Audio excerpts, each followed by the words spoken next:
¿Qué está pensando alguien que cometió un abuso sexual? ¿Qué es lo que del otro lado de esta agresión sucede? Híjole, creo que es una pregunta fuerte al principio. ¿Qué pasa por la mente de la persona? Depende del contexto de esta persona, si es un niño, un adolescente, un adulto. Yo creo que hay mucho detrás, ¿no? A lo mejor mucho dolor, a lo mejor odio hacia algo, igual hacia un recuerdo. Digo, hay que ver el contexto, ¿no? Pero sí es complicado y pues se tiene que estudiar esta parte, ¿no? Creo que poco se profundiza en qué pasa por la mente de un agresor. Es siempre enfocamos hacia la víctima, ¿no? Sin romantizar la otra parte, pero es un trabajo que se tiene que hacer para indagar más y tener un conocimiento más pleno de qué es lo que pasa por la mente de estas personas, ¿no? Que no dejan de ser personas, pero ¿por qué actúan de esta manera? Pero que están cometiendo algo Que están cometiendo un ilícito, muchos, y doloroso. sí, muchos tienen la conciencia de que sí lo hacen, y muchos dicen, es que yo no hice nada. Entonces, sí es como, nada, pero ¿qué te refieres con nada? Si hiciste una acción. Entonces es como indagar. A lo mejor para ellos es muy normal y dicen, pues yo no hice nada. Entonces sí es como indagar, ¿no? Y por ahí hubo una serie que se llama Adolescentes, y el chico decía, es que yo no hice nada malo. Entonces, ¿pero qué hiciste? Entonces, si entras en un contexto como de terapia, de indagar más hacia la persona, hacia el ser, de qué fue que te hizo actuar como actuaste.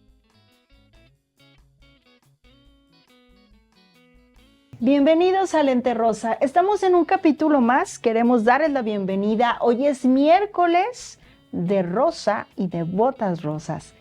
El día de hoy tenemos como invitado a quien, bueno, pues nos sorprende con un título de un libro que tengo en mis manos, El otro lado de la violencia sexual.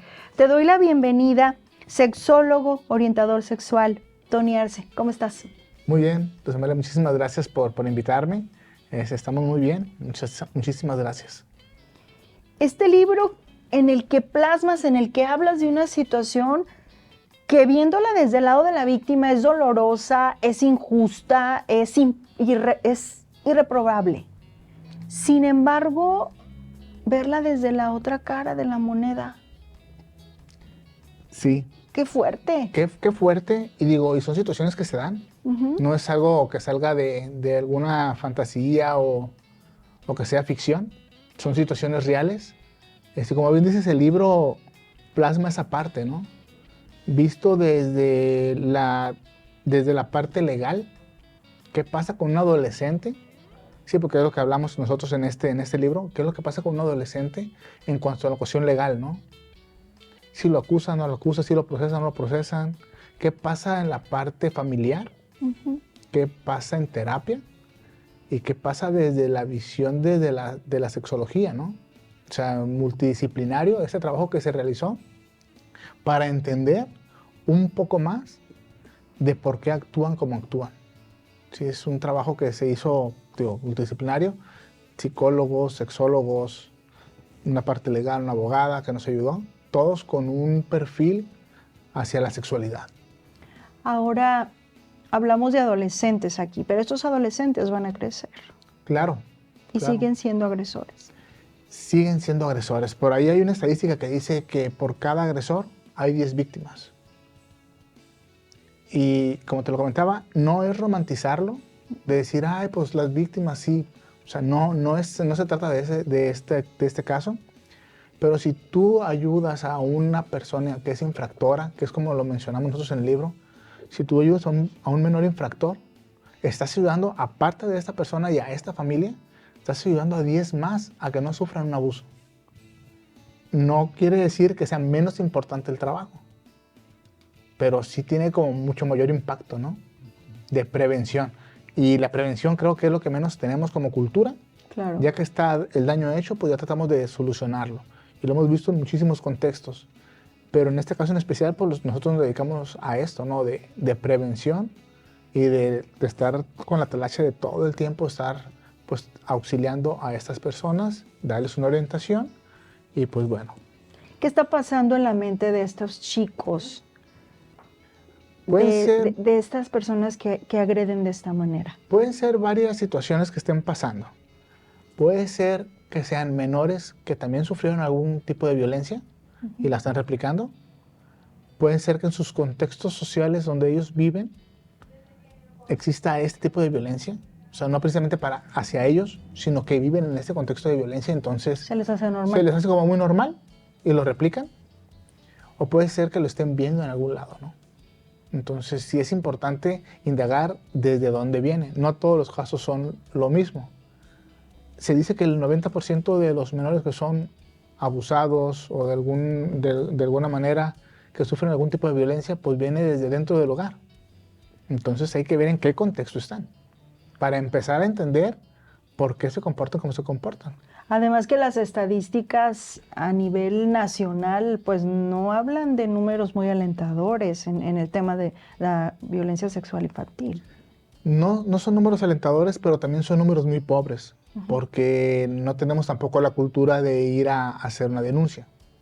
Entonces los datos que se tienen son de la gente que se atreve A denunciar. a denunciar, Pero los que no. pero los que no son más. Los secretos de probablemente. familia Es bien correcto. guardaditos. Fíjate qué bueno que lo comentas, porque pensemos en que en tu casa tengas las dos caras de la moneda. Tengas al agresor y tengas a la víctima. Y ambas personas son de tu familia. Y ambas personas son tu familia. ¿Qué haces? O sea, fuerte. si denuncias, no denuncias, y si no denuncias quiere decir que eso no cuenta, entonces quiere decir que es un número en la estadística que no está. Entonces a lo mejor son pocos casos y no se le invierten pues recursos para crear algún programa que minimice estas acciones, porque a lo mejor no son tantos comparado con la población. Entonces creo que es como funcionan los programas. Pues hay mucho de esto, entonces hay que atacarlo con algún programa para reducirlo, o viceversa, ¿no? Entonces creo que sí es importante tener estas culturas de la prevención y de la denuncia. En este libro, en estos estudios que hicieron para poder llegar a este libro, me imagino que se encontraron con casos muy particulares.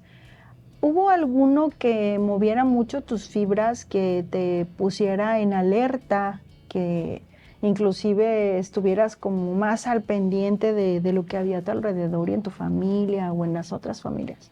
Sí, mira, el libro se realizó con profesionales que se dedican tanto a la terapia como a la orientación sexual. ¿Sale? Son psicólogos, son sexólogos y todo esto. Entonces, muchos de los casos pues se van documentando en lo personal, ¿no? Llevas una bitácora de cada situación y entonces sí, hay casos que sí realmente mueven fibras, que mueven, pues te llegan, ¿no? Sobre todo, por ejemplo, en mi caso muy personal, yo tengo dos pequeños. O sea, tengo una niña de 11 y un niño de 13. O sea, están en las edades de las que el libro abarca. Entonces sí me pongo a pensar que qué situación tan complicada.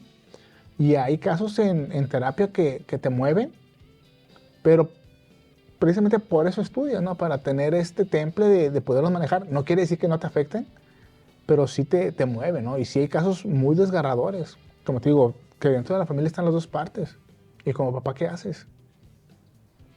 Qué fuerte. Ahora, tú participas dentro del capítulo 5. ¿Es correcto? Que es el impacto del consumo de pornografía en menores y la educación sexual integral.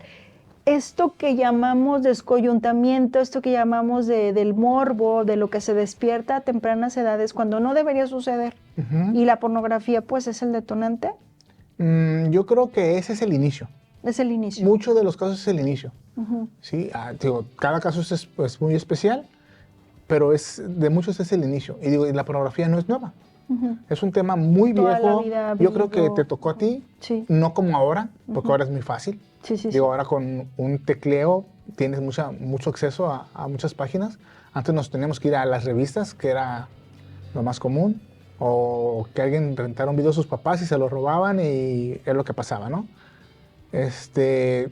Pero teníamos menos alcances porque no había tanta información. Entonces ahora con tanta información, con tanto bombardeo de datos y todo esto, entonces los chicos, en todas las edades pasaba de que no estás apto para este tipo de contenido porque no lo procesas de manera pues como debe de ser, ¿no? Como un adulto lo toma como para entretenimiento como lo que es.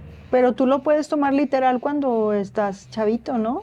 Chavita. Correcto, puedes Porque desviarte. pues no tienes punto de comparación. ¿Y con quién lo hablas? Aparte. O sea, si no tienes la confianza con los papás Ajá. para que te orienten un poco de lo que está pasando, de lo que estás viendo, de lo que te salió sin querer queriendo. Lo hablas con alguien igual de desorientado que tú. Sí, entonces a lo mejor este chavo tiene otra información por los amigos con los que se junta, entonces lo que tú dices como un accidente empieza a crearse como esto puede pasar. Y ya Y empieza lo la normalizas. curiosidad. Sí, lo normalizas. Ujú. Y digo, y no nos asustemos, el porno en realidad no tiene como un reglamento de decir, pues si dice que no, pues no, pero no hay consentimiento y este consentimiento no se ve.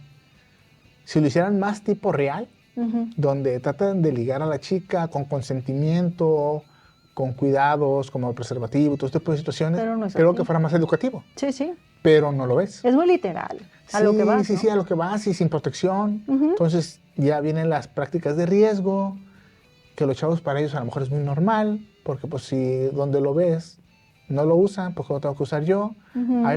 Digo, al final de cuentas, esta gente se dedica a eso. Claro. Cuerpos muy perfectos, Sí. que en el día a día pues no lo ves. Entonces empiezas a normalizar ciertos patrones. No lo generalizo, pero empiezas a generalizar ciertos patrones, ciertas conductas, ciertas prácticas, que cuando no lo llevas a la vida real, entonces te empieza a frustrar, empieza a ser agresivo, y es cuando vienen este tipo de situaciones, que es la violencia, ¿no? Cuando se despierta esto. Cuando se desvirtúa, ¿sí? A mí me ha tocado hablar de ese tema con chavos de secundaria y de sexto de primaria, Ujú. porque digo, es una realidad que ellos son los que ven este contenido en sus primeras etapas. ¿Y qué te encuentras? Y me encuentro, bueno, primero les digo que es como ver Harry Potter. Es una película. ¿Sí? Ok. Lo que pasa ahí no es real, son actores que se preparan para este tipo de trabajos, que es contenido para adultos, y que los chavos no lo deben de ver, que no es malo. O sea, es lo que es, ¿sí? Y darle su justa dimensión. Entonces, si tú lo ves por accidente, coméntalo con tus papás. ¿Sabes que me salió esto? Y que el papá, si no tiene los argumentos necesarios, pues que busquen ayuda profesional para que orienten al menor. De decirle, mira, esto que viste, pues es un entretenimiento para adultos como tal, que se puede usar para educar, pero también se puede usar para divertirte. Oye, pero entre los papás, entre las mamás, ¿ya hay más apertura? Porque hace años sabemos que no, pero ¿sí ha habido más apertura o sigue siendo tabú y mejor no platico de esto porque me da vergüenza? Sí, fíjate que hay papás muy jóvenes Ajá. que sí tienen más apertura. Ujú. Pero, por ejemplo, niños de sexto de primaria, hay papás muy jóvenes, pero también hay papás muy grandes Sí. que tienen hijos en las mismas edades. Ujú. Entonces es muy complicado poder unificar, ¿no? Y ahí entra pues la habilidad de la persona que les platica del tema para poderlos hacer entender. A que den apertura. A que den apertura. Digo, al final de cuentas los chavos lo van a hacer. Oye, pero una cosa es con los chicos, pero si con los chicos cuesta trabajo, con las chicas más. Y volvemos a lo mismo. Ahora ya hay más apertura, ahora las mujeres, bueno, ya ven también la sexualidad de una forma distinta. Sin embargo, sigue habiendo tabús. Sí, el tabú sigue existiendo por la desinformación. O sea, básicamente es eso. No tengo conocimiento, entonces esto está prohibido porque desde mi perspectiva, desde mi educación en casa, fue que eso está mal. Y entonces no lo debéis de hacer. Y no indagan más allá. Nada más está mal y no hay que hacerlo, ¿sale? Más sin embargo, en lo que a mí me ha tocado, yo hablo lo mismito con niñas y con niños. Lo mismo. No lo sesgo ni lo divido porque sé que es importante que tengan la misma información. Claro. Que entren en empatía tanto de un lado como del otro. Sí, creo que el otro día lo comentábamos. Cuando yo voy y doy charlas de prevención de embarazos, condón es el uso para todos. Ujú. Yo les enseño cómo se usa un condón y cuáles son los previos que se deben de fijar antes de utilizarlo, cómo se abre, cómo se pone y todo este rollo. ¿Sí? Tanto A a niños ambos. como a niñas. Sí, como niños como Ellas niñas. también deben de saber. Claro. Y creo también que es deben mucho de más saber que hay importante. condones femeninos y muchas cosas que ellas pueden utilizar. Sin embargo, bueno, todo eso se ha ido abriendo, pero antes no lo había. No, antes no. Antes era muy complicado tan siquiera ir a comprar condones a la farmacia. Porque te da mucha vergüenza, qué van a pensar, qué van a decir. Hoy está un poquito más libre. Ya los chavos ya se animan un poquito más. Sí, ya hasta en las tienditas de la esquina ya puedes ir a comprar. Pero antes era muy cerrado, ¿no? Y te daba mucha vergüenza que te vieran. Y es que la prevención es lo que va a hacer que todo esto que platicamos al inicio pues cambie. Pero, ¿qué dice la nueva escuela mexicana sobre el tema de la sexualidad? ¿Cómo nos lo presentan ahora cuando estamos en las edades aptas para hablar del tema? Antes era en sexto año, no sé ahora en qué año sea. Creo que desde tercero ya les empiezan ¿Ya les empiezan a hablar? a hablar desde lo que es la identidad de género, Ujú. ¿sí? Y el detalle no es lo que venga en los libros, sino cómo se lo transmites a los chicos. Y todo quiere que lo haga el maestro. Y el maestro no es un todólogo. No, y luego van a llegar a la casa y van a querer preguntar cosas. Sí, sí, o Sí, le hay van a preguntar confianza. y le van a preguntar cosas al maestro que el maestro a lo mejor no está preparado para esas preguntas, ¿no? Digo, porque al final de cuentas no es su rama de acción, ¿sí? Le dicen sobre lo que viene en el libro, pero los chavos son muy listos ahorita en la actualidad, están más informados que nosotros. Les dices algo y luego te van a meter en problemas si te preguntan alguna situación. Entonces los chicos preguntan algo, digo, chicos y chicas, ¿no? Te preguntan algo y si no sabes, se te nubla el mundo. O sea, en cualquier tema que no sepas, si estás exponiendo, se supone que educando en ese sentido, y si no tienes los argumentos, O si te da pena las respuestas, sí, o si lo haces desde tu ideología, tu creencia, aparte. entonces si educas desde ese sentido, y yo soy homofóbico y soy anti un montón de cosas, entonces yo voy a decir que está mal, que Claro. si profeso alguna religión, decirle, no, pues es que está mal porque Dios hizo esto. Entonces te metes en un tema donde no debería de existir porque es sin sesgos. Y se puede hacer una Sí, controversia. la sexualidad es algo natural, inerte al ser humano. No puedes renunciar a tu sexualidad. Pero fíjate, no puedes renunciar a tu sexualidad, es necesaria la prevención, pero estamos viviendo una época donde el abuso es parte del día a día, del abuso sexual. Sí. Y aunque nos duela reconocerlo. Y mi pregunta al inicio de esta entrevista, la verdad, tiene una duda, pero también una necesidad de entender por qué alguien puede hacer tanto daño y Que te seguirlo mar- haciendo. Sí, y te marca para toda la vida, ¿no? Y seguirlo haciendo, porque no es una vez, no es solo una vez, no, digo, las estadísticas lo dicen. Sí, pero también es cierto que no hay quien atienda a esas personas, ¿eh? O sea, los agresores es muy pocos profesionales son quienes se atreven a tratar a esas personas. Porque también los estigmatizan. Porque tienes tu creencia, es decir, es que yo no voy a trabajar con violadores, Y está por echado a ejemplo, ¿no? perder. No sé qué vaya a pensar cada profesionista al respecto, no digo que todos, pero decir, yo no trabajo con este tipo de personas. Y de ahí ya los estigmatizas, los catalogas y los relegas. Llegan a un COMI o a alguna institución carcelaria donde tampoco tienen estos cuidados ni esta prevención con ellos, ¿sí? Entonces salen peor. Entonces, como salen peor, A seguir dañando. a seguir dañando. ¿Por qué? Porque nunca han tenido una reinserción como debe de ser. Y no hay un terapeuta que se anime a tratarlos. Digo, a deber, ¿no? Más de alguno que diga que sí, pero son los menos. Entonces, si no buscamos desde nuestra trinchera apoyar a estos agresores, va a seguir pasando. ¿Quién agrede sufre? Claro, yo creo que sí. Yo creo que sí ha de sufrir. Existe de todo. ¿Tiene carencias? Sí. Yo creo que sí tiene muchas carencias. Sufrimiento. Sobre todo si hablamos de menores. Ujú. Sí, si hablamos de menores, yo creo que sí ha de haber mucho sufrimiento y ha de haber muchísimas carencias en muchas cosas, ¿no? Sobre todo desde el hogar, desde el hogar materno, mamá y papá. Yo creo que de ahí vienen muchas situaciones. ¿Qué podemos hacer como sociedad ante esta situación tan grave, pero también tan frecuente? Yo creo que lo primerito es no juzgar, porque no sabes qué es lo que está pasando. A lo mejor esa persona que es agresora también es agredida. Tú estás replicando lo que vive en casa. Qué difícil es no juzgar. Es complicado, Y más ante una situación que no creo que nadie apruebe. ¿sí?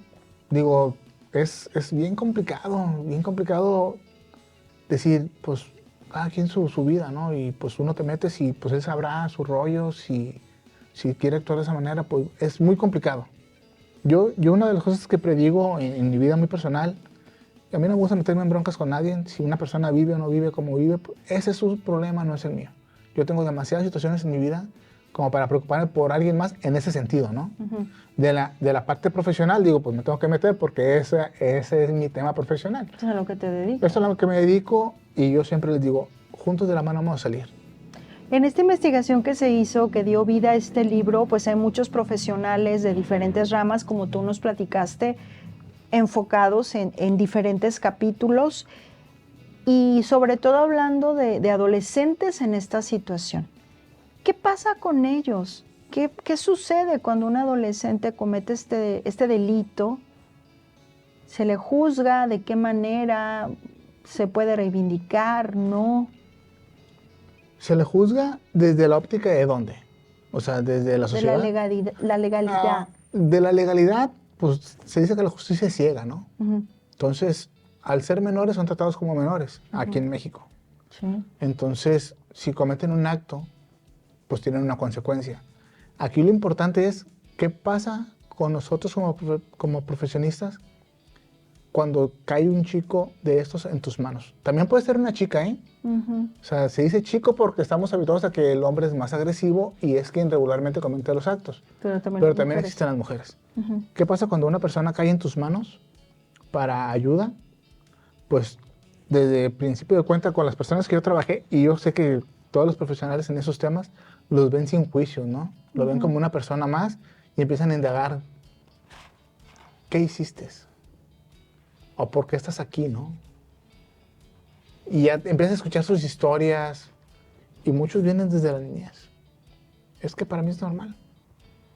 Es lo que yo viví. Es lo que yo vivo en mi casa. ¿Desde cuándo? No, pues desde siempre. Dices, no, un chico de 15, 16 años que te diga desde siempre, viviendo una situación de estas, y hasta ahorita te van a ayudar. Lo abusaron y ahora él abusa porque lo es ve algo normal. natural. Uh-huh.